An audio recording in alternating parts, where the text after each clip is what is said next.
Hello there everyone and welcome back. So today we're going to do a little bit different of a video, and that is about this new news article that was released yesterday on June 28th. And I wanted to cover it a little bit on my channel as well, and it is about the article of the CD Projekt's Vice President of PR and Communications. I think his name is Michael Gilevsky, and his interview and about these articles. We're just going to cover those, and I'll give you my opinion on them. Now, this is kind of off the cuff kind of a video that I'm making, not scripted at all, but I want to kind of cover this in my own personal way. So let's hop on over to these articles that have appeared yesterday. Now, these are just articles from different websites. This is from Gaming Bible, and the title says that Cyberpunk 2077 became the cool thing to hate on, says CD Projekt Exec. And then you have another article which is here, and this is Videogameschronicle, covering the same aspect, and the title goes, CD Projekt reflects on Cyberpunk's launch. It became cool to dislike it. So of course they are grabbing onto that, drama that someone says on an interview. And I want to just emphasize one thing. The person who got interviewed in this case, I think it's Michael Platkov. Sorry if I'm completely pronouncing that wrongly. It's I think it's a Polish name. Either way, his English isn't perfect by any means. If you've heard him speak in any interviews, he will stumble in his words, similarly to how I stumble with my words. And I think that's one of the important things when we come into these interviews and read these interviews is that actually what he meant to say, or is it something else that he just came up with on the spot. So yeah, let's actually go, since both of these articles are kind of quoting the actual article on gamesindustry.biz. So let's go into that, and here we can see the CD Projekt's VP of PR and Communications, Michael Platkov Gilevsky. It could be Michal. I'm not entirely sure. Either way, here is the entire interview, and feel free to read all of this. And the part that, was taken from this interview was at the very bottom here. Right here it's pretty much in the end of the interview where he says this. So I'm already believing that this could be just some ad lib that he wanted to give, and it's not actually what he probably means by it. But let's cover what he says. I actually believe Cyberpunk on launch was way better than it was received, and even the first reviews were positive, he concludes. Then it became a cool thing not to like it. We went from a hero to zero really fast. That was a tough moment. We didn't know what was happening. We knew that the game was great. Yes, we can improve it. Yes, we need to take time to do it. And we need to rebuild some stuff. And pretty much everything else on this interview covers the rebuilding and how they ended up with Phantom Liberty. But this specifically I want to kind of address a little bit. Even if this was some sort of an ad lib from him, I do think that fundamentally is somewhat incorrect in what he's saying here. When Cyberpunk released, it wasn't just one single thing that was wrong about the game.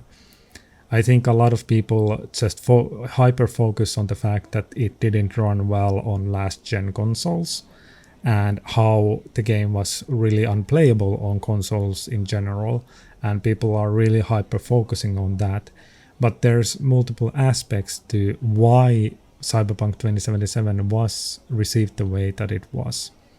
So one of the major issues that we saw back then was that the promotional material was complete opposite of what they delivered, generally speaking. So one of the funniest Twitter posts that I saw on the article, I can't link it to it now because I don't have it open and I can't remember where it is, but someone replied to the tweet with the image that Cdpr had posted on their Twitter page, and it said the very famous line of "It's coming out when it's ready."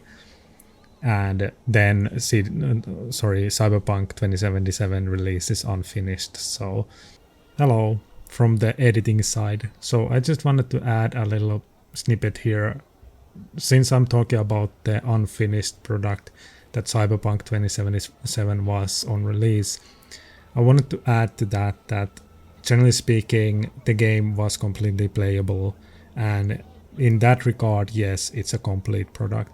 But what I mean in this instance is that you have an unfinished game when you have a lot of bugs and it not being able to run on consoles and things of that nature, where things seem unfinished on some certain sections of the game and you needed more polish, you needed more time with the game. Hopefully that's understandable. There is that, reflection that happens immediately there. Like, it can't be true that you didn't know that you were launching an unfinished game at that point. You should have known that, and you probably did. You did know that the game was completely unfinished. And that's why people are kind of grasping onto this quote, because it's not true.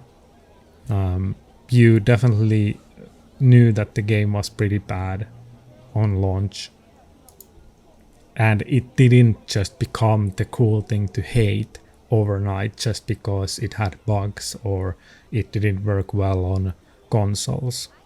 Just to give you an idea of this, if you launch Cyberpunk 2077 today, you will still see bugs that were in the game from the launch. You will see persistent subtitle issues. You will see missing textures on cigarettes. You will see small things here and there that were already missing or were bugs in the base game when it released, and they are still there.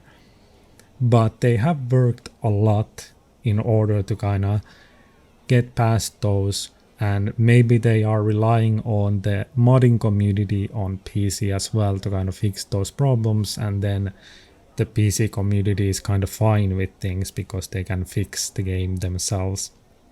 But that's not truly the way that it should be done. Alright, so that's one of the things.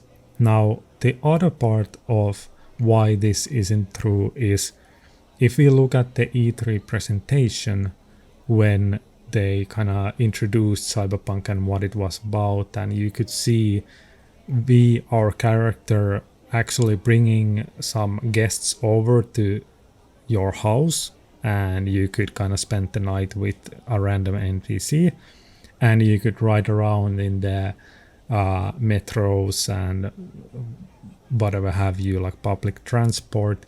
So there was a lot of these things that were just entirely cut from the game, and one of the things that they emphasized on the E3 demo was like targeting advertisements. A big part of our RPG experience is having a world that is interactive. Here, a generic ad has morphed into an advertisement specifically tailored to V, informing her of the nearest vendor she can purchase the product. So if you did certain things in the game, you would get targeted advertisements that, like you would in real life, but even more hyper-focused, where just general ads on the street would kind of target you.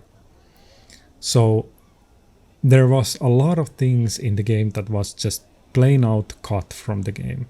And the community immediately noticed that when the game was out, that okay, these things just aren't true, that they showcased this. Now, the other side of that, of course, is the fact that you should never take E3 demo or showcases to heart. You should never believe them 100% that this is actually the game that is coming out. But they were showing so much of it, and maybe they learned from this as well to some degree, that they shouldn't really showcase something that isn't in the game. And that is why I'm still skeptical about Phantom Liberty, because there are things that they are hiding. Definitely 100% there are things that they are hiding. Maybe it's the performance of the game, how it's going to run. Maybe it's something else, like how overhauled the game actually is. That is one of the biggest things that they have been saying, that this will completely overhaul the base game and that you need to kind of start over a new character to some degree. I have big hesitations on that aspect, that Phantom Liberty will actually deliver that level of overhaul. I actually believe Cyberpunk on launch was way better than it was received, and even the first reviews were positive. Well, that's the problem with review websites and review outlets in general, is that if they get a copy early, get an access to a game early, and in that section there's very little that you can actually experience that would actually break the game or make the game showcase its flaws. So 100% Cdpr had this very vertical slice of a demo that they showcased, and obviously reviewers and outlets will take that snippet and kind of shine light on it and make it seem out to be as positive as possible. That is the main point that I made back then when I made a video about Cyberpunk 2.0 probably being a good idea for Cyberpunk. The main point I made is that if you follow the main story of Cyberpunk 2077, you probably won't notice any issues with the game, because it's a very linear pathway that you go, and there's only so much that you're going to experience by doing the main story only. But once you start to do side missions and you start to explore the map, suddenly you notice, oh, this game is just a mess. So obviously first reviews are going to be pretty positive, because they are going to focus on the main story. Then it became a cool thing not to like it. That's just absolutely not true. The idea that communities suddenly start to hate something even if it's actually good is just ridiculous. Alright, we didn't know what was happening. You 100% did know what was happening. That's just plain out lie. If you didn't know, I don't know, maybe you're living on a cloud or something, but that is just, you knew. The only reason why Cyberpunk was released in the state that it was because of pressure from investors. And because you had that deadline, you had to crunch your employees to make something out of the game. And eventually you did, and that was all good. But you, for 100% you knew that, hey, this game is coming out buggy. We knew that the game is great, yes, we can improve it, yes, we need to do it, and we need to rebuild some stuff. Yeah. You probably thought that the game was great, but you also knew that there were issues, 100%.